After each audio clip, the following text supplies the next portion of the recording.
System Setup. Add news. This will walk you through the process of adding news announcements for your customers to see when they log in through the customer portal. To get started, navigate to the main navigation menu and select System Setup. From there, click on a System News, and then Add News Plus button. To view all of the news announcements that you have added, you will see a list of all the news announcements that you have published. To add a new news announcement, enter the title of your announcement in the News Title field. You can then select the start date for your announcement in the News Start Date field.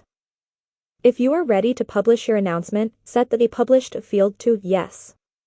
If you want to save your announcement as a draft and publish it later, set the Published field to No.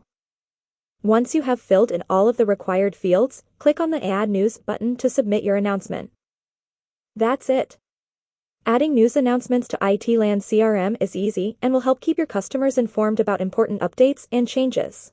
Remember to publish your announcements so that your customers can see them in the message center of the customer portal. Thanks for using IT-LAN CRM.